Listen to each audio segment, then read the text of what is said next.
आम राज्य सरकार एवं जो गोपबंधु जन आरोग्य योजना आयुष्मान मिलित भाव में कर्मचारी बाद देकी साधारण लोक दौरान आम स्वागत करूँ किंतु कर्मचारी मान वंचित होती आम लिखित भाव में माननीय प्रिय मुख्यमंत्री की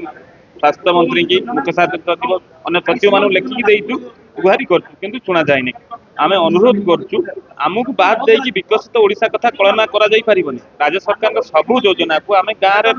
पहुँचाऊँ पंचायत पहुँचाऊँ ब्लॉक करूँ एवं जो कार्ड बंटा हम आम ही बांटी किंतु जदि आम कथा विचार को नने आमको मन में बहुत असंतोष दुख एवं हतोत्साह हो जाऊँ कर्मचारी मैंने केमी काम करेंगे 6 वर्ष काउंट करा जाए नहीं तो ये असुविधा पूर्व सरकार करते आड करना एनपीएस यूपीएस पेंशन मिलूना जदि हेल्थ कार्ड न मिल ताहले कर्मचारी माने अकाल वियोग हो जाती आम राज्य सरकार को प्रिय मुख्यमंत्री अनुरोध करूँ जे कैशलेस हेल्थ कार्ड सबू वर्गर कर्मचारी लोकसभा भवन में जो कम कर पंचायत लेवल जो मैंने कम कर समस्त टीचर नर्सिंग फार्मासी पुलिस सबू वर्गर कर्मचारी सेक्रेटरी जो कम कर जो कम कर पंचायत ब्लॉक लेवल समस्त लागू करने अनुरोध 24 वर्ष सरकार सरकार पर नुआ सरकार सरकार 9 मास बढ़ते आशा अच्छी निहांती जुगानकारी पदक्षेप सब सरकार नौ आम प्रिय मुख्यमंत्री आम भरोसा अच्छी जे आम कथा बाद देकी केबे आगु को जीवेनी आमर अभिमान अच्छी किंतु आमर प्रिय मुख्यमंत्री लोकों मुख्यमंत्री से निहाती ए कथा को विचार करेंगे एवं आम बहुत जल्दी घोषणा करेंगे बोली आमर राज्य सरकार एवं स्वास्थ्य मंत्री उपरे भरोसा विश्वास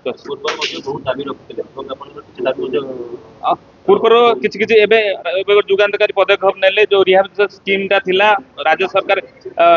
करिनथिले पूर्व सरकार सेटा को सुप्रीम कोर्ट जाइथिले सुप्रीम कोर्ट कोटी कोटी टका खर्च करथिले किंतु एबे एटा जो जुगानकारी पदक्षेप नेले 3000 कर्मचारी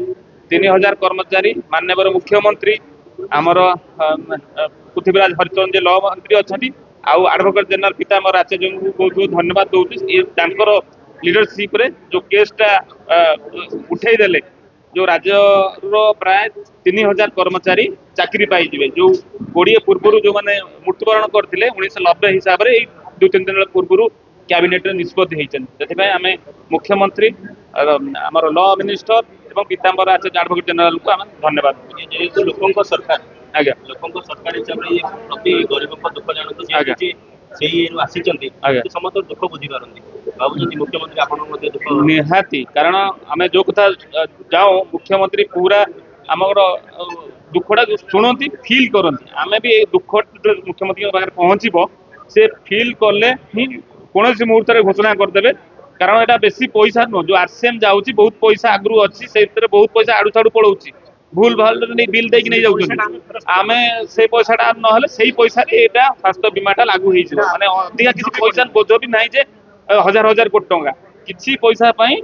8 लाख कर्मचारी से परिवार जो राज्य सरकार जो जोगानकारी पदक्षेप नौकरी आगू नापी विकसित ओडिशा को आगू नापी कर्मचारी माने उत्साह सहित दिन राति काम कर आम 5 लाख कर्मचारी आउ अवसरप्राप्त 3.5 लाख कर्मचारी टोटाल 8.5 लाख सरकारी कर्मचारी अवसरप्राप्त कर्मचारी मिसी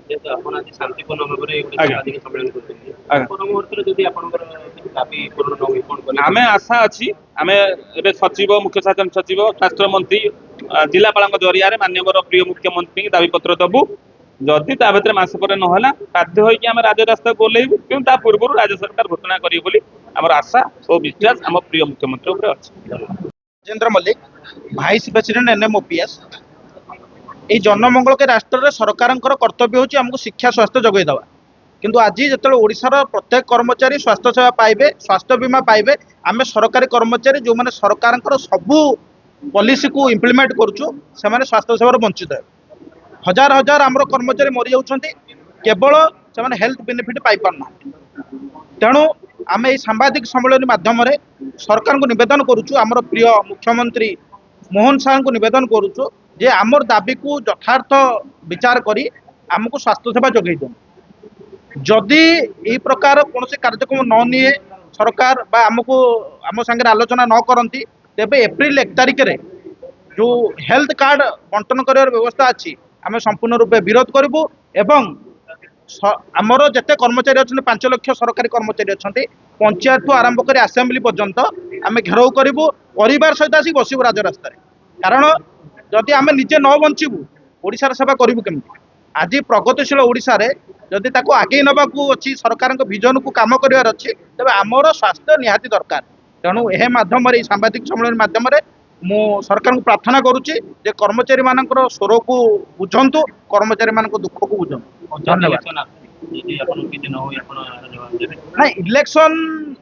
କୁ ଯିବା ବା ଇଲେକ୍ସନ ଉପରେ କିଛି କହିବା ଏଇଟା ଆମର ଅନ୍ତର୍ଭୁକ୍ତ ନୁହେଁ ଆମେ ଆମେ ସରକାରୀ କର୍ମଚାରୀ ହିସାବରେ ସରକାର ହଉଛନ୍ତି ଆମ ମା ବାପା ତେଣୁ ସରକାରଙ୍କୁ ଆମେ ନିବେଦନ ଆବେଦନ କରୁଛୁ ଯେ ଆମକୁ ଯେତେବେଳେ ସାରା ଓଡ଼ିଶାର କର୍ମଚାରୀ ମାନେ ସ୍ୱାସ୍ଥ୍ୟ ସେବା ପାଉଛନ୍ତି ଆମକୁ ମଧ୍ୟ ସେଥିରେ ଅନ୍ତର୍ଭୁକ୍ତ କରାଯାଉଛି सभापति विभागीय अमला संघ आम राज्य सरकार को अनुरोध करुँ ए जो जुगान्तकारी पदक्षेप नहीं गोपबंधु कैशलेस कार्ड जो इश्यू करेंगे देयविहीन कार्ड से सरकारी कर्मचारी मानक नियंतु एवं सरकारी कर्मचारी को जो पूर्व सरकार माने आरसीएम व्यवस्था करते से व्यवस्था को विड्र करंतु एवं सही द्वारा सरकार को कौन आर्थिक बोझ पड़ोनी से आरसीएम फंड टाक आम ए इनवेस्ट करूँ ये जो आम गोपबंधु योजना एवं आमको कैशलेस कार्ड अधीन को नियंतु द्वारा समस्त कर्मचारी माने उच्च कोटिर स्वास्थ्य सेवा पाइपर एति आमर कथा आज कैशलेस कार्ड